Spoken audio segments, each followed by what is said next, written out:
Good morning and welcome to our daily devotional from Pilgrim Congregational Church. I'm Patrick Horn. Very glad to have you with us on this Friday, December the 6th, 2024. As we take a look now at the end of our passage from Luke chapter 3, this is the introduction of John the Baptist ministry, his preparing the way for the Lord. And we're going to look especially at the last verse 6 of our passage, Luke chapter 3, verse 6. So Luke has introduced John's ministry by reference to all of these rulers, the Emperor Tiberius, the governor Pontius Pilate, the ruler of Galilee, Herod and his brother Philip, and Lysanias, the high priest Annas and Caiaphas, and then a passage from Isaiah chapter 40, indicating the prophetic status of John the Baptist, which is to prepare the way of the Lord.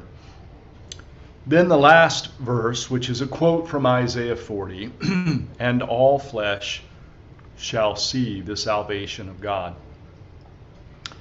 I think this is a very central part not only of the gospel message in the Gospels, Matthew, Mark, Luke, and John, but also central throughout the New Testament.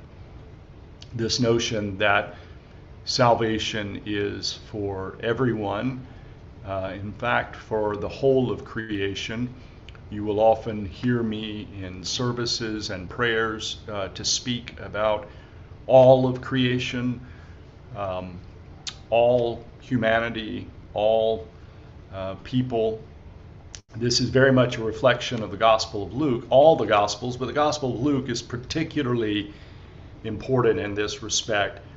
That is, that the whole of creation is being redeemed by God and has been redeemed in one sense, of course, already redeemed. All that needs to be done has been done through God's love for us.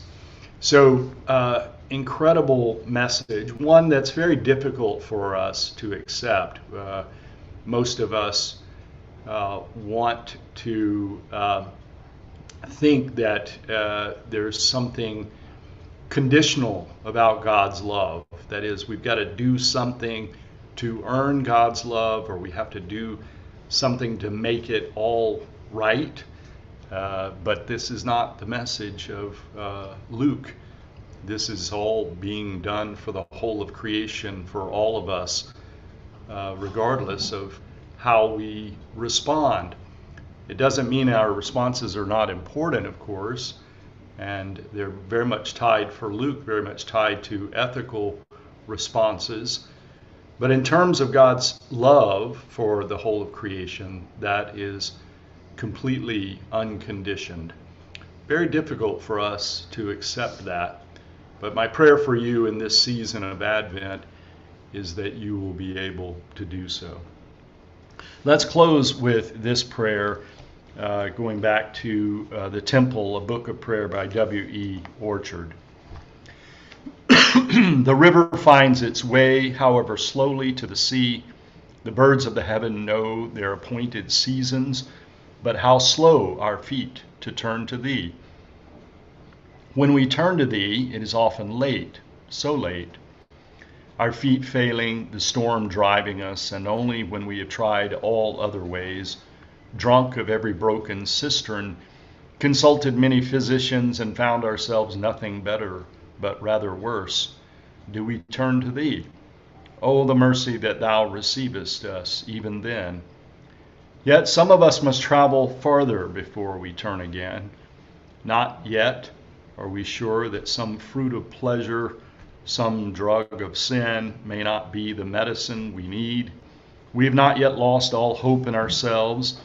In all our folly, do not thou forget us, nor release the hidden thread that binds us to our home. But some of us want to come while the day is young and life is full, to come not because we must, but because we may, to choose thee with all the kingdoms of the world in sight, to count thee better than all the treasures of knowledge or all the pleasures of sin. Give us the grace to come even now. Amen. Thank you for being with us this morning from Pilgrim Congregational Church. I'm Patrick Horn, and I hope that you have a very good day. Goodbye.